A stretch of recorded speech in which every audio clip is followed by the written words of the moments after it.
Welcome back to the Fenrir Shar Pei show, and today we are continuing our FAQ series and answering all sorts of questions about the Shar Pei. And today's question is, can the Shar Pei be left alone? Today Will's going to be answering that question, so I'm going to hand over to him. So, we all know that dogs are highly sociable beings who love nothing more than spending time with their owners, and yet sometimes we just have to leave the house without them. Especially puppy parents often cannot help feeling guilty for having to leave their dogs to their own devices. But is it really bad for them to spend time without their owners? So in today's video, we're going to discuss whether or not dogs should be left alone.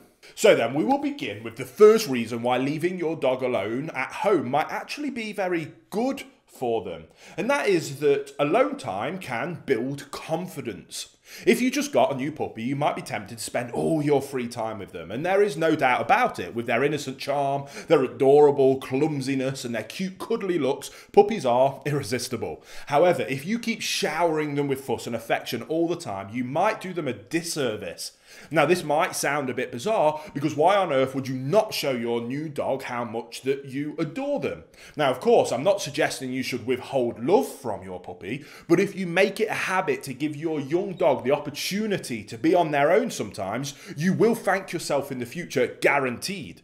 Because alone time builds a young dog's confidence like nothing else. They learn valuable lessons from this, such as, my owner is leaving the house. That's not the end of the world. After all, they always come back. And in the meantime, I've got my tasty chew toy filled with meat pate to work on. Now, next is around crate training being incredible for your dog. Now, of course, you're probably going to want to build up to this gradually, but by and large, a puppy who is left alone in a safe place for short periods of time will learn how to calm themselves down. To help you build up to a point where you can leave your dog loose in the house for several hours, and to help you do that, I highly recommend you get a crate. Invest in a safe, stable version that will be large enough for your dog when they are fully grown. If you select a crate with inbuilt dividers, you can adapt the size to your puppy, which is brilliant. Especially useful because dogs do not want to soil in their own dens. Therefore, your puppy will at least attempt to hold their business even longer until you can let them out of the crate, which is incredibly useful for also toilet training your new puppy. Now, crates are not only fantastic training tools for your puppy, but if you have adopted an adult dog into your home, you can absolutely get them used to the crate as well. Most likely, they will readily embrace the crate as their new sleeping place, especially if you have made the space a nice one and an inviting place to go. To do so, put a soft dog pillow or a thick blanket or a bed into the crate and cover the top with a blanket. In this way, you create a den-like atmosphere, which really naturally appeals to dogs and they find very secure and safe. Now, another tip to help manage your dog's alone time is by planning ahead and being proactive. As we said, giving your dog alone time does help them to build up confidence, and it teaches them to calm themselves down. This skill set will serve them well in all future life situations, and ideally you want your dog to develop it as soon as possible. However, especially if you have a very young puppy, you do want to move slowly with this.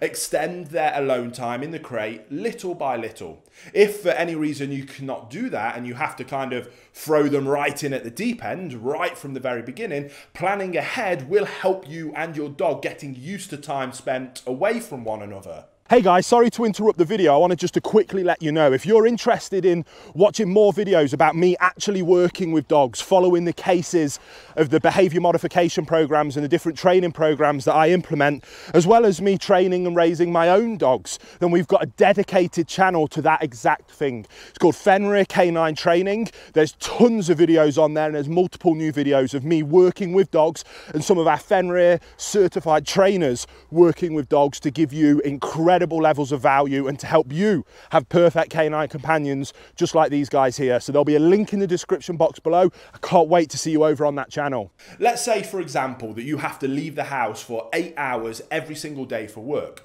In this case, you could plan in a long weekend right after you bring your puppy home. Ideally, you would take 1 or 2 weeks off from work if possible and dedicate this time to your puppy. This will help your dog getting settled in more comfortably, but much more importantly, it will also give you time to bond with them and begin that crate training in a more gradual manner rather than having to chuck them right in at the deep end if you have to go straight back to work. But eventually, you will have to return to your routine, and to avoid making this a traumatic event for your puppy, you can enlist help. For example, you can make arrangements for family members to come over once or twice a day, especially in those early days, to let your puppy out for the toilet, to help on toilet training, and just give them a little bit of interaction. You can keep this routine up at least for the first 2 months, then switch to maybe once a day if you were doing it twice a day, and that helps as the dog is physically able to hold on to their business for longer periods of time. Ideally, these visits will leave the puppy pleasantly tired and content, and after they have received an appropriate dose of exercise and food and physical interaction, they should be more than happy to sleep for the majority of the time they spend back in their crate. If you have no family members or friends who are willing to take over these puppy duties while you're at work, you can hire a dog sitter or take your puppy to a reputable doggy daycare, especially in those early days. So in my opinion, yes, dogs should be taught how to be left on their own. Of course, in the ideal world, we will always have someone at hand to stay at home with our puppy, at least until they are a bit older and a bit better trained to be able to be left loose in the house. And ideally, we would not leave them for longer than a few hours at a time. However, there are many ways to navigate those challenges of having to leave your dog at home. And provided you are fully committed to making sure that you meet your dog's needs, especially during your absence, you absolutely can make this work.